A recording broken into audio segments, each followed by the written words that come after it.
Hey everyone, you are listening to the Divergent Conversations podcast. We are two neurodivergent mental health professionals in a neurotypical world. I'm Patrick Casale. And I'm Dr. Neff. And during these episodes, we do talk about sensitive subjects, mental health, and there are some conversations that can certainly feel a bit overwhelming. So we do just want to use that disclosure and disclaimer before jumping in. And thanks for listening. Hey everyone, it's Patrick from Divergent Conversations. Megan, Anna, and I are embarking upon our seasonal break. It has been a long year for both of us, as it has for all of you. We've decided to take our end of the year break a little bit early and re-release some of our favorite episodes from 2025. We really appreciate all of your support. We appreciate all of you who listen, download, share, and continuously send us feedback. We really appreciate our sponsors, Landmark College and Jane App for Healthcare. You two have been in our corners basically the entire year. We will see you on the other side. We hope everyone has a healthy, safe, happy new year.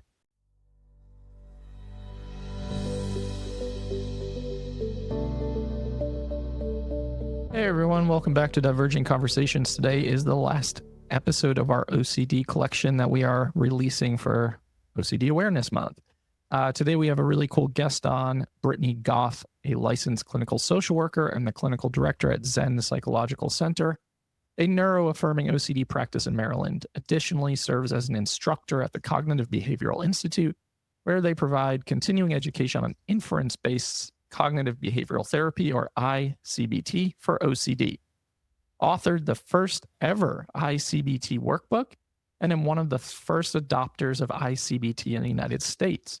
One of the first clinicians to offer I-CBT training specifically tailored for individuals who are autistic and ADHD, and a neuro-affirming approach to treating OCD. Thank you so much for coming on and making the time. Yeah, thanks so much for having me, guys.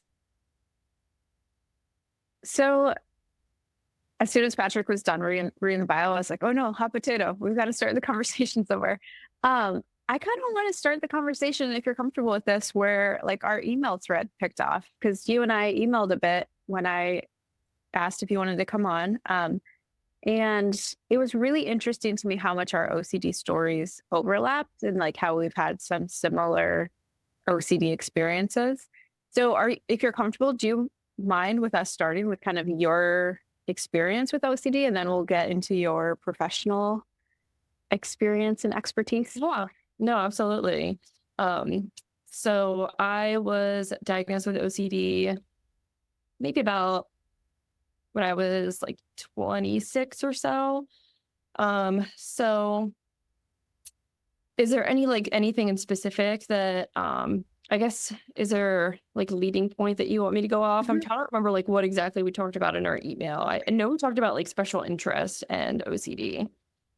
Yeah, let's start there. Like, I think one of the things that we connected on was how special interest and OCD tended to overlap, but also just a sensitivity in OCD. Like, I know you've spent some time living in Thailand, and one of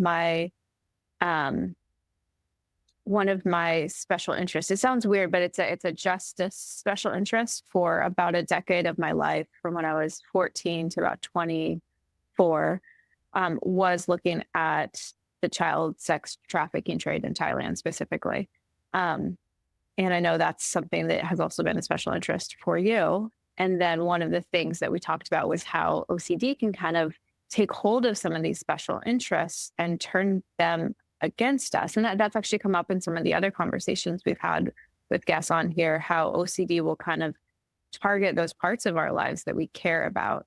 So I was curious, for you and your experience, kind of, I guess, this whole overlap of how OCD and special interests sometimes intersect, or just how OCD is targeted some of the high value parts of your life.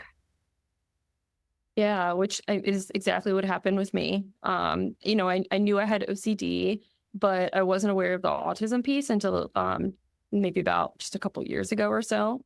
So when I was living in Thailand and I witnessed this for the first time, my justice sensitivity just was off the charts. And I couldn't really understand why it wasn't as bothersome to other people, or why it affected me more than it affected other people. So a lot of this started to create a lot of obsessional stories around just like being too much or being too sensitive. Um, and, when your special interest is in something like human trafficking or something, pretty like sad or just Yeah. awful, I started to create stories about myself, like OCD stories on like doubting my own like morals or intentions, which is funny because Mm. like a lot of it was, because of a heightened sense of social justice. But I started to create stories, OCD stories about like, could I potentially be a sociopath because I'm so obsessed with Mhm. these things, which is just like so opposite from what was actually happening. I had way too much empathy rather than no empathy.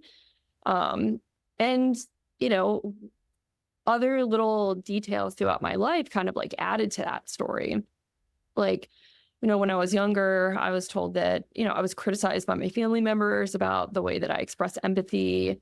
I was criticized for, sharing relatable experiences with people as a way to try to relate, accused of like trying to dominate the conversation or being selfish. So, when you have all those very like little experiences, they start to add up. And like that's why I really got into I-CBT, is because it looks at like the logic behind the OCD and like those personal experiences that you have and how they start to influence how you see the world now, and creating a lot of those obsessional stories that I had. Yeah. So this is new language that I haven't heard a lot, but I'm really liking it as I'm hearing you use it. Obsessional stories. Is that part of inference-based OCD to talk about obsessional stories, or is that Brittany language? Or I Yeah, really like it's that language. it's I-CBT language. So they refer to I-CBT refers to the obsession. So there's the obsession and the compulsion. It refers to the obsession as the obsessional story or the OCD story or obsessional narrative. Um, and the obsessional narrative is full of different logical reasons as to what makes up somebody's OCD, which was very different from what I was originally trained and taught with OCD, is that OCD is random. It doesn't make any sense, to not really go into the content because it's seen as like rumination. Yeah, it's the Where, mind getting stuck. Like that's often the narrative around OCD. The mind has gotten stuck and it's now malfunctioning. But you're saying, actually, let's look at why the OCD and the OCD stories make sense based on this person's life. Okay, that's fascinating. yeah, and it's just very different from like the exposure and response prevention modality. And it's looking at like the process of how OCD unfolds for the person, because it's so different from person to person. Like, why does one person get contamination OCD and then like another person is not bothered by that at all and they get like relationship OCD? Well, it's because OCD is not random. It's based on these different reasoning categories, is what I-CBT refers to them as. And looking at the process of how it unfolds, which is a much more validating process, I feel like, than, not really going into the content and focusing more on like response prevention and the compulsions. hmm And I can't remember if we maybe already did this in the bio, but for those listening, I-CBT, inference-based CBT. Um, and can you explain what the inference-based, because I feel like that's connected to this idea of obsessive stories. Yeah. So I-CBT doesn't refer to thoughts as intrusions or Huh. it refers to these thoughts as inferences, because they're being created based on this, based on our prior knowledge, experience, and the different reasoning categories that it goes through. So it refers to, so it's called inference-based cognitive behavioral therapy because, it believes that these aren't intrusions, like these are inferences that we're creating based on our own prior experiences. Okay, that's really interesting. So one thing that I talk a lot about sensory stuff, and something that I talk a lot about is like our senses are so integrated into our personhood, like who we sense ourselves to be as people. And I think a lot of us grow up in ways where we learn to distrust our sensory perceptions and our sensory experiences, which I think leads to a really profound loss of self-trust. I'm curious, do you see a connection between like having a kind of, I don't want to say faulty sensory perception, but it's like we have a sensory perception of the world that doesn't match the feedback we're getting, right? Like I might think it's too hot or it's too cold in here, and I get feedback, no, it's not, or like it's too spicy, no, it's not. Or like, why is it loud for me, but it's not loud for others? So there's all this invalidation of our sensory experience, which I think leads to a loss of self-trust. Would you say that predisposes a person to make faulty inferences? Or I don't even know if you would use the word faulty. You might. Yeah, I use the term faulty inferences. Okay. Sorry, can you repeat the question? The connection to like sensory, like our experience of sensory and difficulty trusting our perceptions of ourself and the world, and then the development of faulty inferences and obsessive stories. Do you see a connection there a potential connection there for autistic people?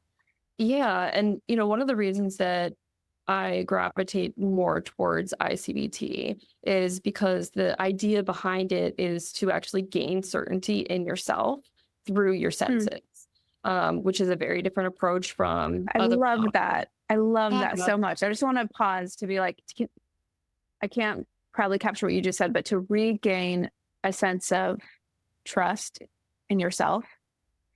Yeah, I mean, because, when you have OCD, it's the doubting disorder. It makes you doubt yourself. It makes you doubt everything. And I-CBT, it's not using an approach of having to sit on the uncertainty, because you don't need to sit in the uncertainty. Like I-CBT is doing the opposite. It's actually teaching you how to be more certain in yourself through your senses and like using your sensory perception to make the decision if this is OCD or if this is not OCD, if this is something worth paying attention to, or if this is just one of those OCD stories that are coming in.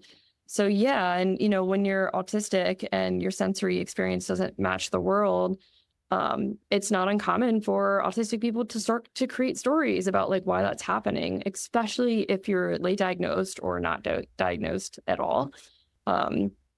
Like for example, just right OCD, right? Like, so somebody puts on a shirt and it doesn't feel just right. Well, let's look at like the sensory component here. Instead of like having that person sit and habituate to that uncomfortable feeling, have them change clothing. And when they don't have that awareness that you're autistic, right? You don't understand why your clothes like hurt your skin. So then it's not uncommon for people to go on to create stories about that. Like if they don't have the awareness that they're autistic and experiencing like sensory differences, oftentimes their brains will try and fill in the gaps, and try and make sense of what's happening. Because oftentimes like we have that very bottom up processing where we use a lot of like prior knowledge and experiences to kind of like determine concepts of like what we see in the world. And oftentimes like that bottom up processing, that reasoning can get faulty and it becomes hijacked. And then the person goes on to doubt themselves. And then that doubt then turns into an obsessional story.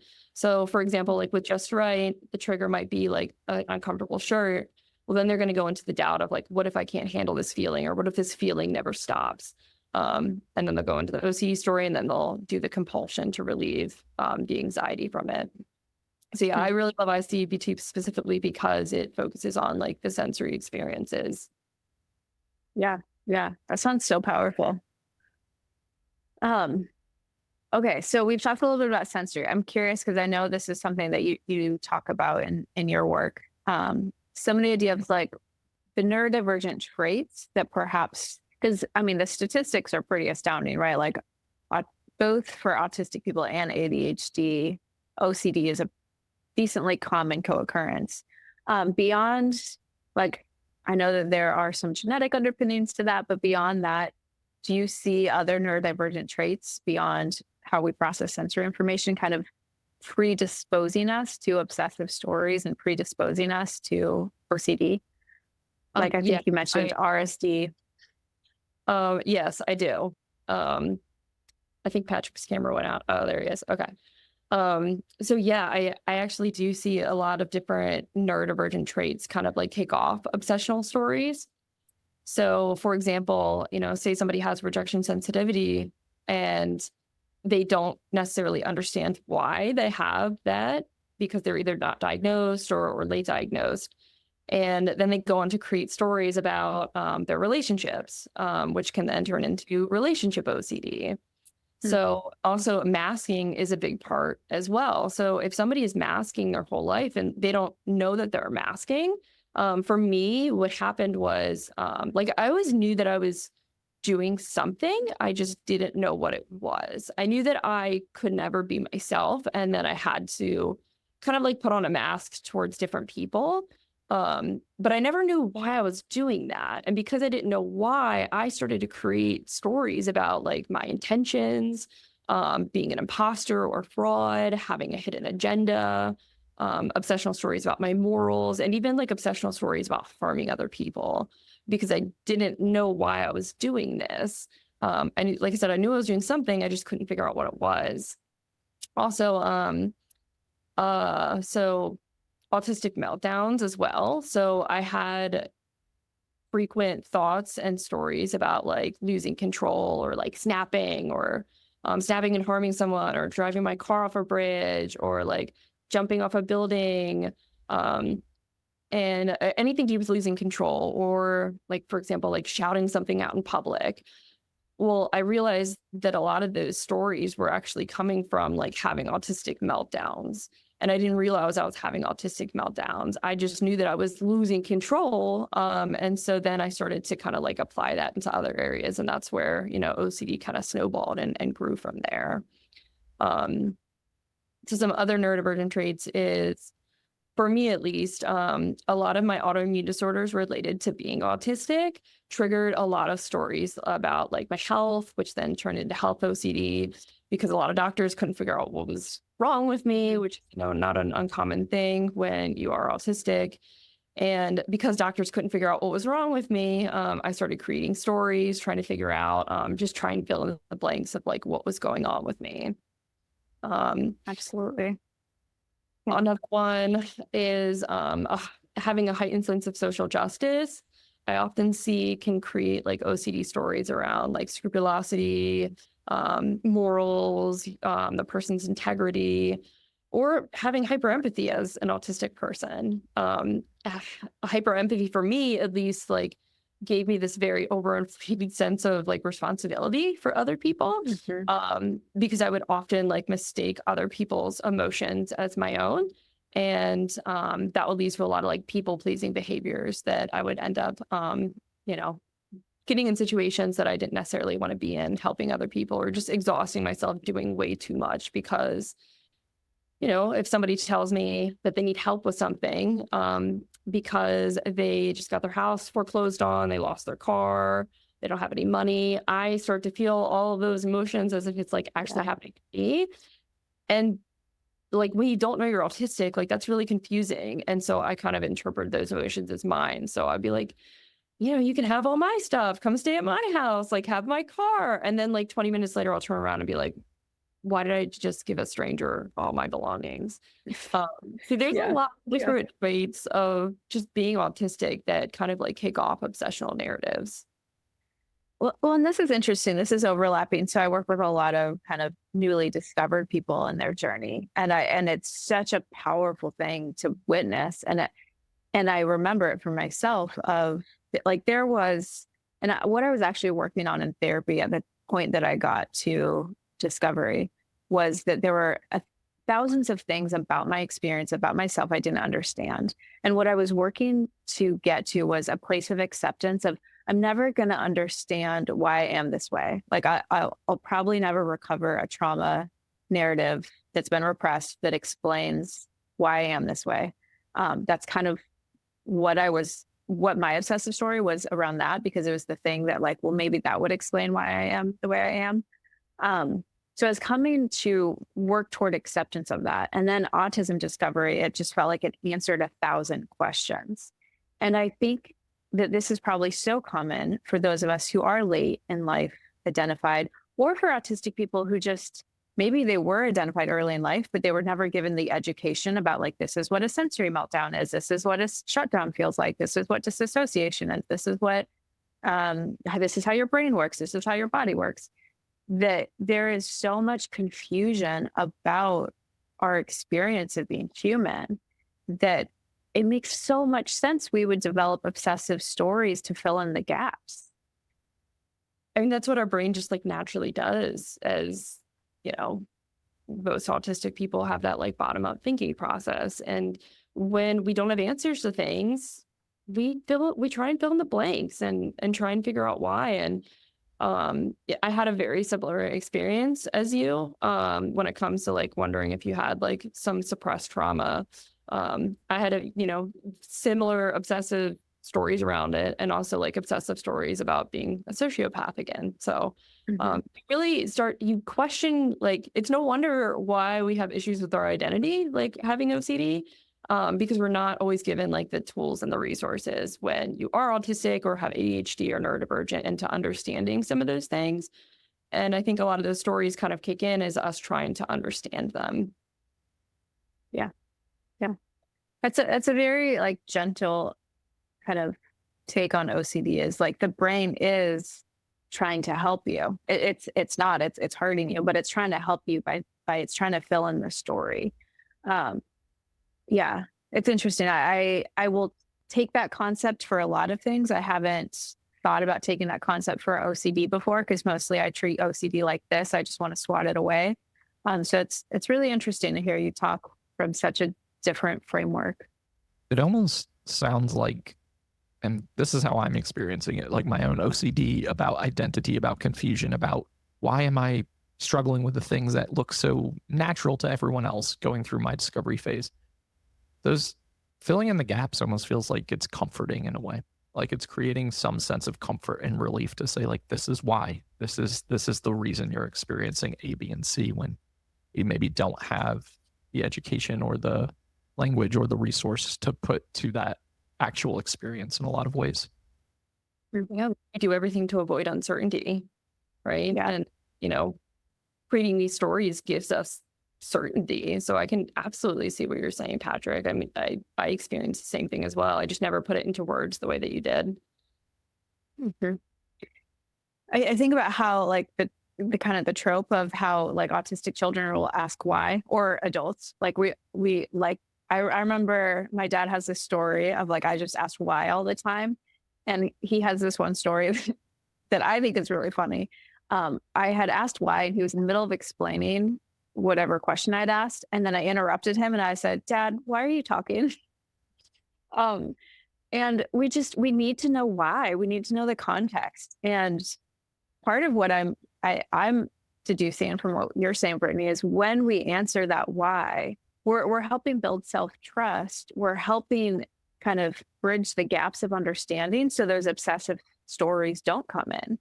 And so, for the parents out there, for partners out there, for anyone who, is caring for another autistic person, when you answer that why, you are actually doing something pretty powerful in their life, in their brain. Oh, absolutely. Yeah. And it's funny that you give that example, because like in my training that I'm putting together for autism and OCD is I talk a lot about like, giftedness and, our ability to always ask why. Like we're always like, we ask why for things for, clarification, for understanding. And oftentimes like the responses that we get to that are not productive. At least they weren't for me. Like, being in school, being told like you're disrupting the class, like stop asking those questions. Like, why can't you just follow along with the directions? And, that of course that's those are small little things, but when you experience that like on a daily basis, like it's no wonder so many of us develop things like rejection sensitivity. Yeah, absolutely. Absolutely. Yeah. Yeah. I was just having a conversation with someone, and I really liked this framework where they were talking about how like a lot of times our efforts to self-advocate get shut down. And because people don't like the way we self-advocate. And I think the question of asking why, asking clarifying questions, that is a way a lot of autistic people self-advocate. But it's often a form of self-advocacy that has gotten trained out of us or gotten shut down. Mm-hmm. Yeah. Yeah. So we had someone on here 2 weeks ago, 2 episodes ago. I don't know, time, who knows? Who was talking about creating a neurodivergent affirming framework for ERP. And I've heard you say now, I-CBT, very different than ERP. Can you talk about the differences too? I mean, in terms of, for those who are listening who are like, I've only heard of certain ways to manage or support OCD symptoms. Yeah. So ERP and I-CBT differ in a couple of different ways. So earlier I mentioned ERP. The foundation of that is, thoughts are intrusion. They're random. They don't make any sense. We don't go into the content. And it's about purposely provoking anxiety for things that we fear, while implementing response prevention techniques to prevent the person from engaging in a compulsion. So, regardless of what therapy that you're using, there's a sequence to OCD. It comes in 5 different steps. Actually, can I share my screen I'm a very visual person, so am I able to share my screen to show you guys? Okay. We really need to, Patrick, start promoting our podcast as a podcast video, because we have so many guests that come on who are also visual thinkers. Right. I love this. Brittany, can you figure out a way to zoom in on that? Just because I know people who are watching. Yeah, perfect. That's great. Yep. So no matter what treatment modality that you're using, there's a certain sequence in OCD. It's the same predictable sequence literally every single time, like no matter what the subtype is. So we have the trigger, then we have the obsessional doubt, then we have the consequence of the doubt, and then we have the anxiety, and then the compulsion. So ERP, like I said earlier, it focuses on purposely provoking anxiety to prevent the person from responding. So it treats OCD at the level of the compulsion, so the very last step of the sequence.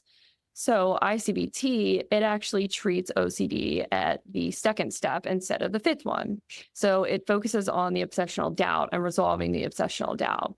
So if somebody's able to resolve the obsessional doubt, the other steps go away. So there's not a need to purposely provoke anxiety to get better from OCD anymore. Like that was, ERP has been the gold standard for many years, been extremely helpful for a lot of people. So there's no treatment that's better or worse. It's just a different way of looking at OCD. So ERP focuses on more of like the behavioral aspect. But when you treat the cognitive portion, like the behavior isn't there. Like the person just doesn't do their compulsions anymore. They just stop doing it and resume back to what their life is. So they don't have to purposely put themselves in those situations anymore to get past the fear. This is so fascinating. So yeah, for folks who are listening who aren't seeing the visual, there's this typical OCD cycle that's talked about where there's the trigger, the obsession, and I like how you're calling it the obsessional doubt. The anxiety grows, and then the compulsion. And so, yeah, all the treatments I've classically heard about for OCD intervene at, okay, if we stop doing the compulsion, stop doing the behavior, we'll learn to handle the distress of the anxiety as it's building. And what you're saying is here we want to actually intervene at that moment of obsessional doubt, that moment where an obsessive story has come online, and we want to build self-trust. I'm guessing is what is part of that, of like, how do I, let the contamination, okay, maybe my hands are contaminated. So how would someone work? Like, yeah, how would you help a client build self-trust in that process? Are there like questions they would ask themselves in that moment, or like what's that process look like? Yeah, so there are questions that you can ask them. There is, so when it comes to utilizing your senses, I-CBT talks a lot about imagination versus perception. And so an imagined thought is when we don't have any direct evidence in the here and the now to support that it's actually happening. So like we can't see it, we can't hear it, we can't feel it, we can't smell it. So none of our senses are getting hit. So then it talks about like the opposite of imagination is our perception. So what we can see, hear, smell, feel, and taste. So when we want to use reality sensing, so say somebody has an obsessive doubt of what if I just like snap and punch my boss in the face? They can use their senses by asking themselves, okay, do you see yourself punching your boss right now? Like, do you physically see yourself doing it? Do you hear your boss like shouting because he just got punched in the face?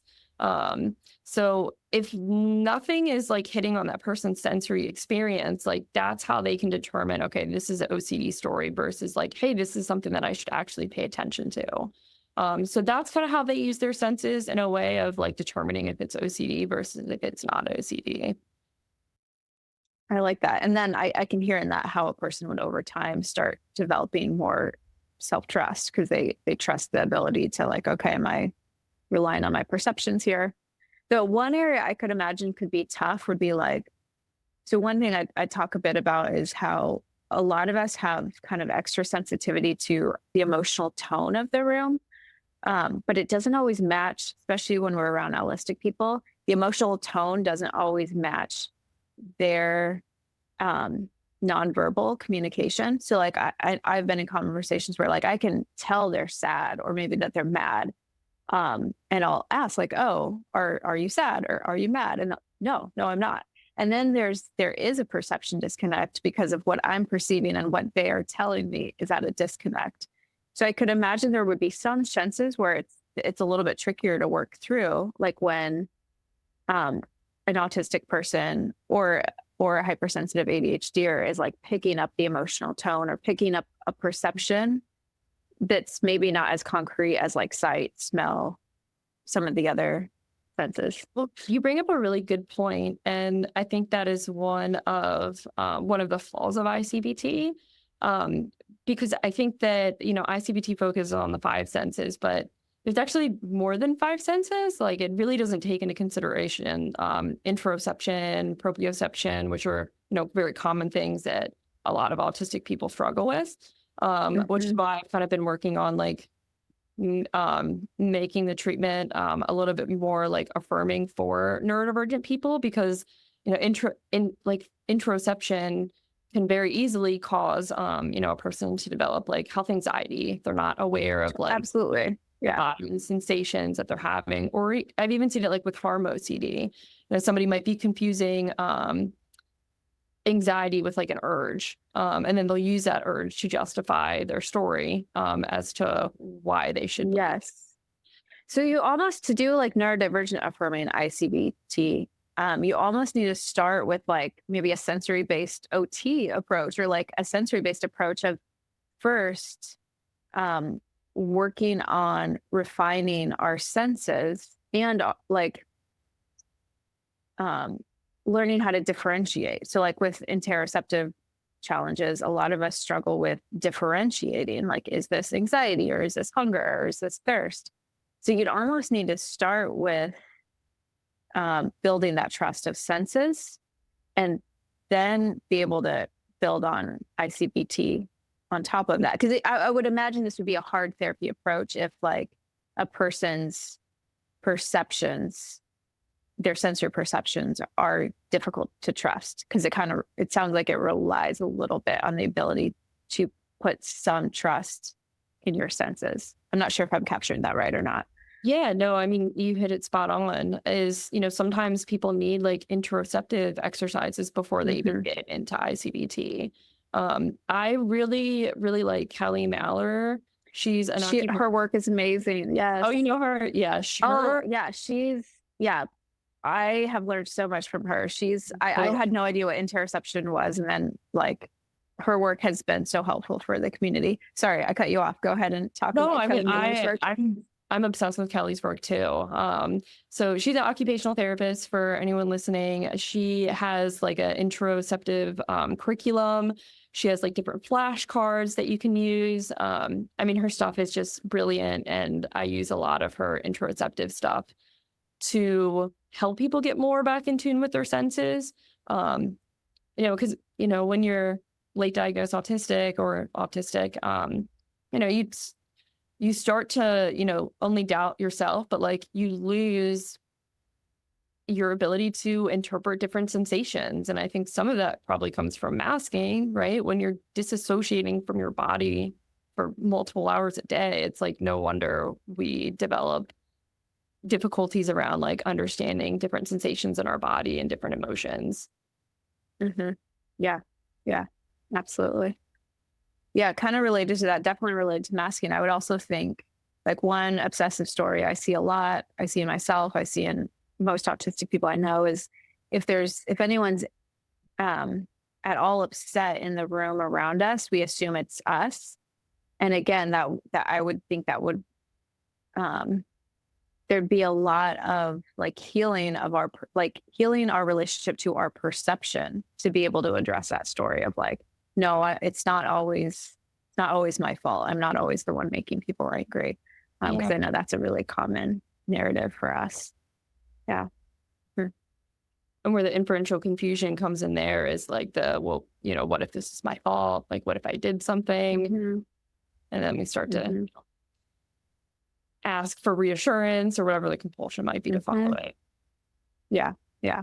Because so often we have experienced ruptures without understanding why. And so again, that obsessive story is protective because it's like, well, I will tell you why, versus you living in that confusion. Another, aspect of that kind of flows into what we're talking about with I-CBT is, one of the last modules is called the real self. And I love it because it helped me figure out who I was, as opposed to like who I was trying to be. Like I was trying to be a neurotypical person for a long time because I didn't know I was autistic.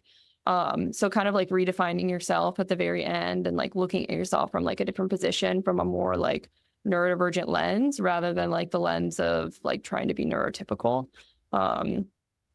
Just another cool aspect of I-CBT at the end. You kind of get to like redefine yourself and look at yourself in a really different way, which I feel like is, really helpful for people that have masked for so long and lose sense of who they are. Absolutely. Yeah, I would think that would be so powerful. Patrick, you looked like you had a thought a second ago, but I've had so many thoughts during this conversation and then they just are fleeting. And then I'm just sitting here like, I'm thinking about how powerful that would be, especially with how much confusion there is, how much disconnect from the sense of self that there is, how many people try to like learn who they are post unmasking experience process. And like Megan and I have joked about this before, but even the concept of like, what do you do for fun becomes really complicated. So there's so much confusion in this process. So when you can't trust your brain or your thoughts, or you can't trust your senses or your body, it makes a lot of sense why a lot of these inferences are becoming more and more present in your life and how to manage them. This is a really fascinating conversation. I've honestly never heard anything about I-CBT before in my life. And this is really just educational for me. So I mean, a lot to add. It's fairly new to the United States. So I remember I knew nothing about I-CBT, and I knew that it was some areas that like ERP really didn't like hit on for me very well. And so I was always kind of like looking for another therapy.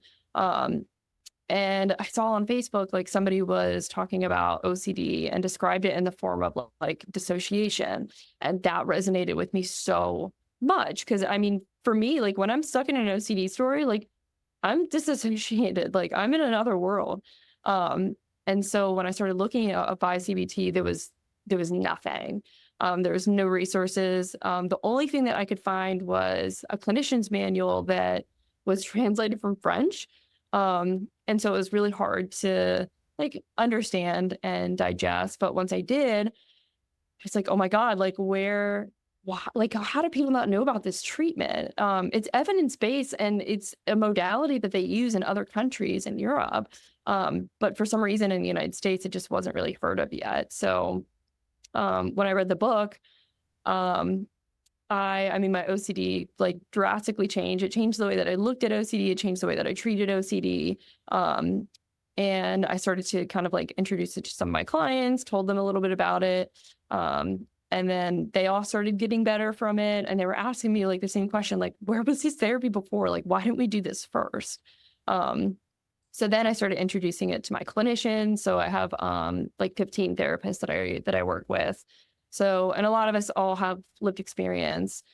So I started introducing it to them, and they were like, "Oh my gosh, like why didn't we learn this therapy sooner? Like, where was this?" So then I started to put together like some trainings to train other clinicians. And then I published the workbook. Like I was telling you, kind of like accidentally. I never meant to publish it. It was just me like learning I-CBT and doing some handouts for my own clients to help them kind of learn it, and was convinced by some colleagues that I should publish it, which is why there's, so many typos in it. But I actually didn't know that I was autistic when I published that. So it doesn't have any like the neuro-affirming aspect to it. I'm working on another one that does. And then eventually, Cognitive Behavioral Institute hired me on as an instructor to teach I-CBT because, it just kind of blew up. I never really ever expected it to. But yeah, the resources are very limited. It's still upcoming and emerging.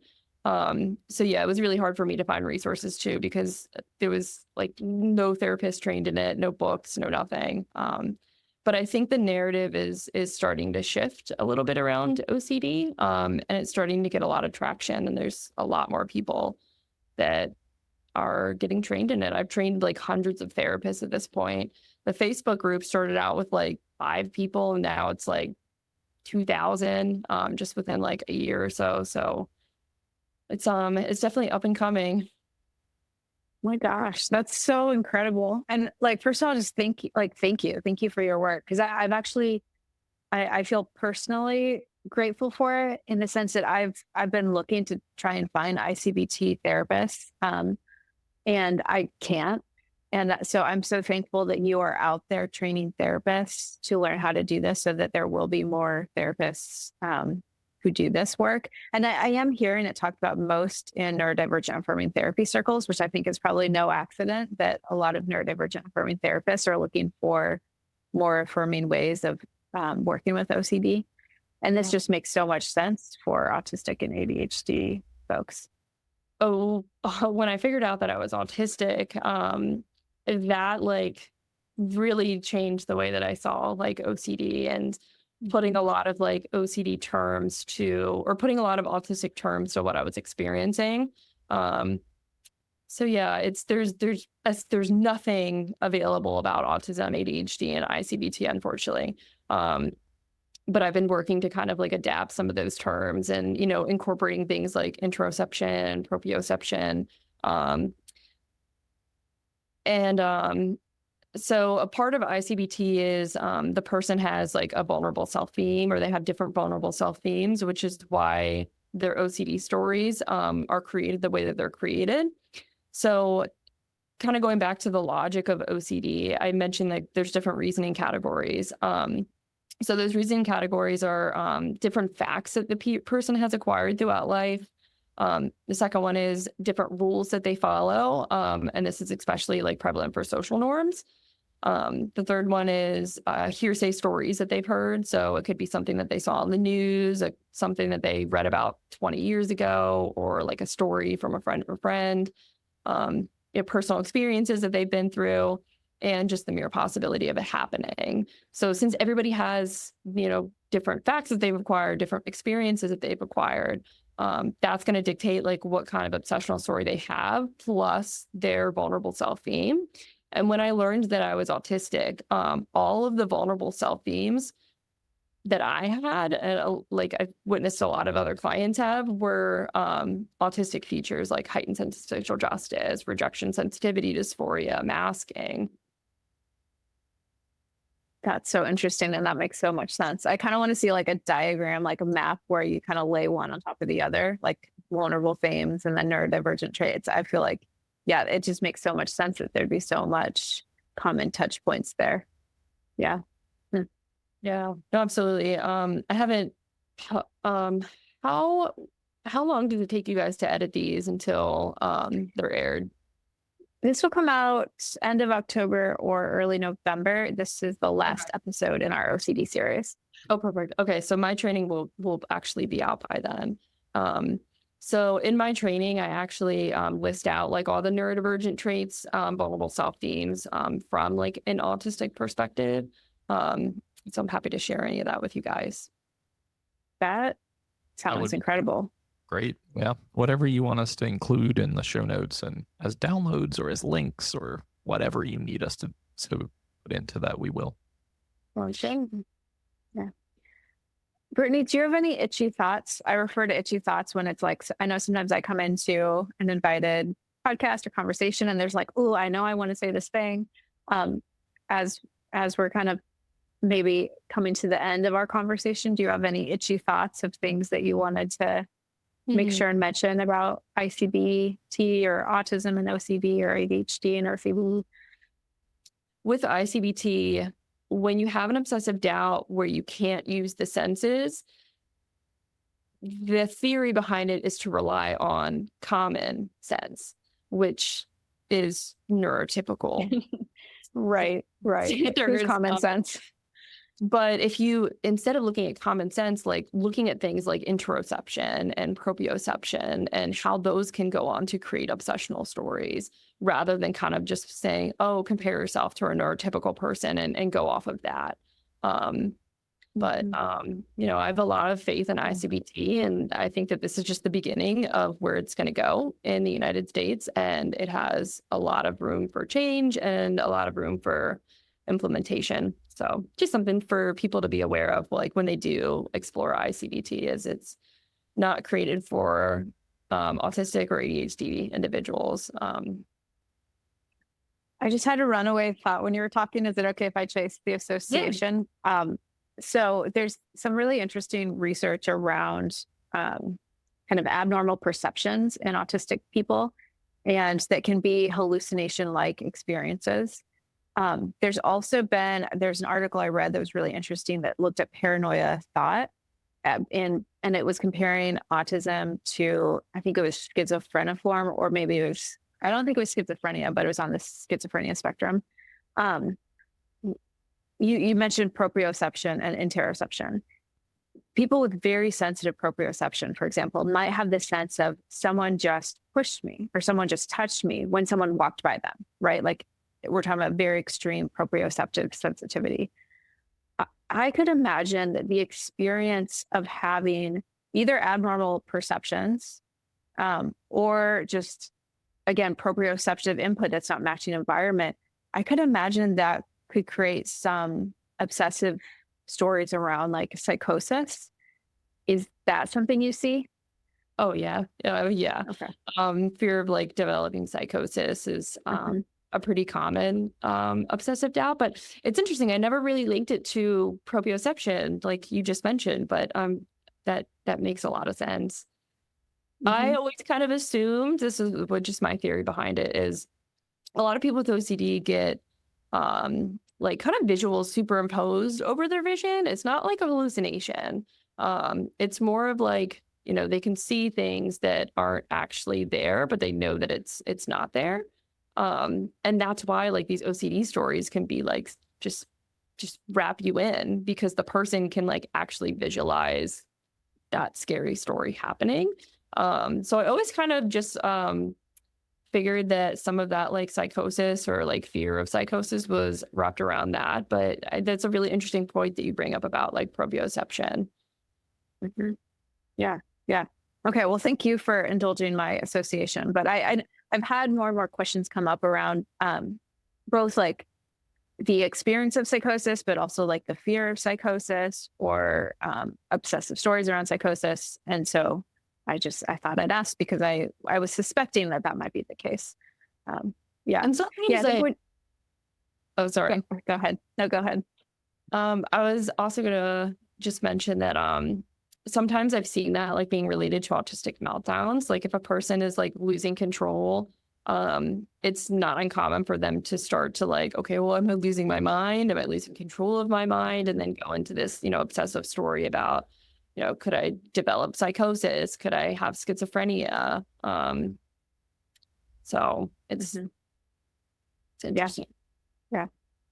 We should someday do an episode on the like messy history of like schizophrenia and autism, and how like autism, used to be classified as like childhood onset schizophrenia. But yeah, the overlap of these are fascinating. And I just think the whole experience around having abnormal perceptions. Years ago, I put an infographic out on kind of abnormal perceptions, hallucinations, and I had so many people reach out being like, "Oh my goodness, thank you. I thought it meant XYZ, that I was having this experience," and having a name for it, like abnormal perception. That would just understand again why. Like, why do our brains work the way they do? Like, neurons sometimes randomly fire, and you might have an abnormal like perception that feels really scary. And understanding that why can just be so powerful. Yeah. I interrupted you in middle of you were sharing resources and any itchy thoughts you had. So you've mentioned the Facebook group, and you provided that nice disclaimer that for people getting trained, this isn't not in and of itself a neurodivergent affirming modality. So there'll be some ableism language. Were there other things that you wanted to share in regards to either itchy thoughts or resources you wanted to mention? I don't think so. I think that we covered pretty much everything. I mean, the main thing that I wanted to talk about was like, how different neurodivergent traits kind of like kick off obsessional narratives. But I think we covered pretty much everything. Yeah. Well, I'm sure there'll be lots of people who like want you to be their therapist, and I'm sure you're sadly limited, but B, would love to like for therapists listening, get trained from you. Like, where can people find you? Where can they find your work, your trainings? Yeah. So my trainings you can find at I-CBT-onlinelearning.com. To contact me directly, you can visit zenpsychologicalcenter.com, which is the group practice that I run. So I'm not taking any new patients. I primarily do autism evaluations and teach now. But there is a directory on the official I-CBT website with a list of therapists that are trained in I-CBT. So the name of the official like I-CBT website is icbt.online. So they have a ton of resources on there. We used to do something called I-CBT Fridays, which we're actually going to start doing again, where we had like different presenters come and like teach each module for free, and they're recorded, they're on the website. So if you want to watch the videos, you're more than welcome to. There's tons of there's also some like handouts on there. So there's a lot of really good resources there as well. Definitely recommend joining I-CBT and Neurodivergence, which is my Facebook group where we talk more about more neurodivergent, or looking at OCD from the lens of like autism and neurodivergency, rather than looking at it from like a neurotypical lens. Cool. So if you're a therapist that's interested in taking one of my trainings, you can visit the I-CBT online or ICBT-onlinelearning.com. Oh, You okay. have One more. Okay, so the last one that I wanted to mention, so the book that I published, Not on Purpose, so that's on Amazon. You can just type in like inference-based cognitive behavioral therapy, and it's the only like workbook besides like the actual clinician's manual that comes up, so you can find it on there. great. And we will have all of that information in the show notes with links to everything. So you have easy access to find all of Brittany's information and everything she just talked about. Brittany, thank you so much for coming on and wrapping up our OCD series. Yeah. Thank you guys so much for having me. It's been great getting to just teach more people about I-CBT.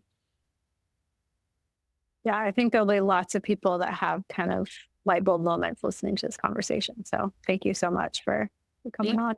Absolutely. It's been fun.